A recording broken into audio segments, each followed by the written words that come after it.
Do, ada hewan yang tinggal di tempat sedingin freezer raksasa, tapi dia nggak pakai jaket, nggak pakai selimut, dan tetap santai. Itu siapa sih? Hewan itu bahkan berdiri di atas es yang mengapung di laut. Es? Yang ngambang? Aku naik perahu saja masih deg-degan. Nah, hari ini kita bahas hewan luar biasa itu. Beruang kutub? Selamat datang di podcast bareng Kiko dan Dodo. Podcast yang bahas hewan dengan cara seru dan penuh rasa penasaran. Dan hari ini kita akan membahas salah satu hewan paling tangguh di bumi. Si putih besar dari kutub utara. Beruang kutub. Oke Dok, pertanyaan paling dasar. Beruang kutub itu tinggal di mana sih? Di kutub selatan bareng penguin. Bukan. Beruang kutub tinggal di kutub utara, wilayah yang disebut Arktik. Arktik itu yang isinya es semua itu kan? Sebagian besar berupa lautan yang membeku. Jadi mereka hidup di atas es laut yang mengapung. Loh, jadi rumahnya itu es yang bisa bergerak? Betul. Esnya bisa hanyut mengikuti arus laut. Mereka berjalan dan berburu di atas permukaan es itu. Berarti lantainya bisa pindah-pindah dong? Iya. Itulah kenapa mereka juga perenang yang sangat kuat. Mereka berenang juga? Di air sedingin itu? Ya, tubuh mereka punya lapisan lemak tebal dan bulu khusus untuk menahan suhu ekstrem. Wow, aku mandi air yang nggak terlalu dingin saja udah teriak-teriak. Ya, Beruang kutub memang sudah beradaptasi dengan lingkungannya sejak lama. Berarti mereka santai di minus puluhan derajat, sementara aku minus kuota aja panik. Itu karena lingkungan mereka memang seperti itu. Mereka terbiasa. Fix. Aku bukan anak Arktik. Oke, jadi dia tinggal di atas es yang ngambang, bisa berenang jauh. Terus kenapa sih beruang kutub dijuluki Raja Es? karena di wilayah Arktik, beruang kutub adalah predator puncak. Hampir tidak ada hewan lain yang bisa menandinginya. Ya, predator puncak maksudnya, dia yang paling kuat. Ya, ukuran tubuhnya bisa mencapai lebih dari 2 meter saat berdiri. Ya, beratnya bisa ratusan kilogram. Cakar dan rahangnya sangat kuat. Berarti kalau dia berdiri, tinggi banget dong? Bener. Dan penciumannya juga luar biasa tajam. Ia bisa mencium mangsa dari jarak yang sangat jauh. Jadi dia kuat, tinggi, jago berenang, penciumannya tajam, lengkap banget ya. Ya. Itulah kenapa ia dijuluki Raja Es. Ia menguasai wilayah es dan laut beku di sekitarnya. Kalau aku berdiri lama saja sudah pegal. Itu karena kamu bukan beruang kutub. Iya sih, tapi keren banget ya hidup di tempat sekeras itu dan tetap jadi yang paling berkuasa. Alam membentuknya menjadi seperti itu. Berarti kalau aku hidup di Arktik, mungkin aku jadi raja selimut. Oke Do, sekarang pertanyaan penting. Raja Es makannya apa? Jangan-jangan dia makan es krim rasa ikan? Bukan.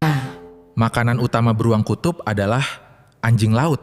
Oh, jadi dia berburu di laut. Betul sekali.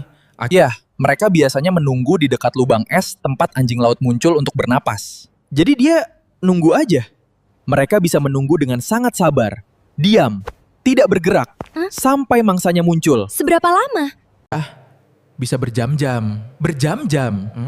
Aku nunggu mie mateng 3 menit aja sudah buka, tutup panci.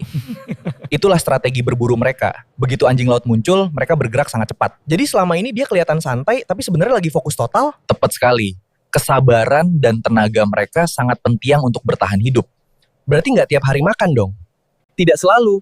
Kadang mereka harus berjalan jauh untuk mencari mangsa.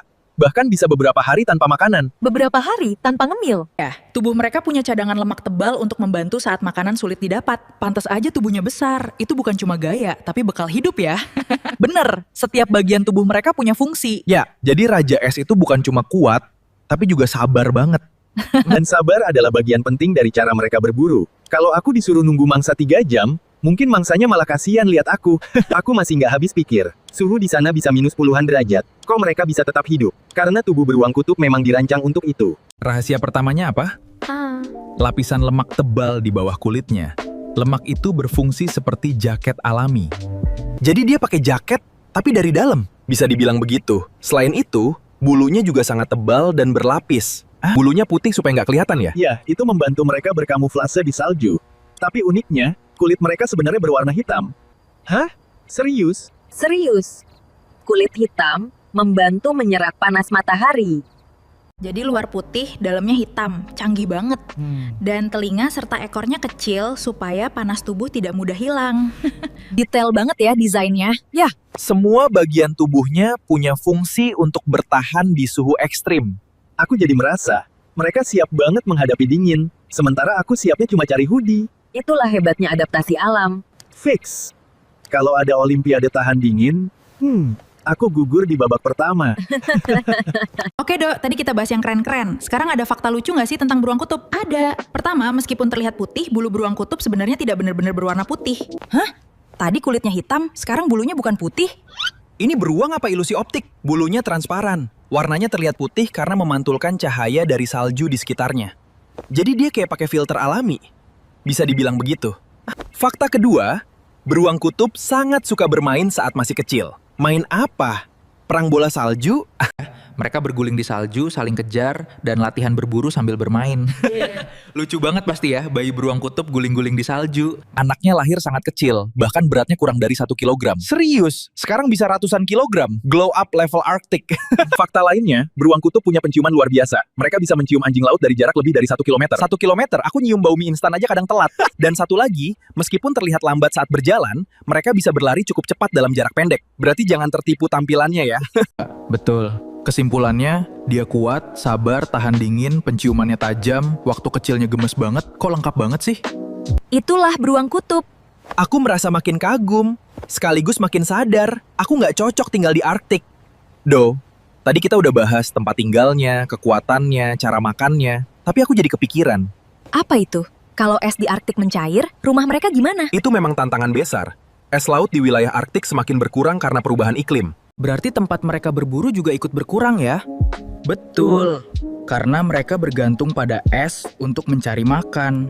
Padahal tadi kita bilang, es itu lantai mereka, dapur mereka, semuanya. Iya, itulah kenapa banyak ilmuwan dan organisasi berusaha menjaga lingkungan supaya habitat mereka tetap ada. Berarti walaupun kita jauh dari kutub utara, Ya. tetap bisa peduli ya. Tentu, hal-hal kecil seperti hemat energi, mengurangi sampah plastik, dan menjaga alam sekitar tetap punya dampak. Beruang kutub udah kuat banget bertahan di dingin, masa kita nggak bisa bantu sedikit? Setiap langkah kecil itu berarti. Suatu hari nanti kita bisa nggak sih beneran ke kutub utara? Lihat langsung rumahnya beruang kutub? Bisa, kalau teman-teman di sini ikut dukung perjalanan kita. Kalau kalian mau kita bikin konten langsung dari kutub utara, ketemu salju asli, dan mungkin lihat beruang kutub dari jauh, jangan lupa dukung channel ini. Like videonya kalau kamu juga kagum sama Raja Es. Tulis di kolom komentar, hewan apa lagi yang ingin kita bahas atau jelajahi. Dan share video ini ke teman kamu yang suka fakta unik dan hewan-hewan keren. Jangan lupa subscribe ke Sadewa Clay Studio.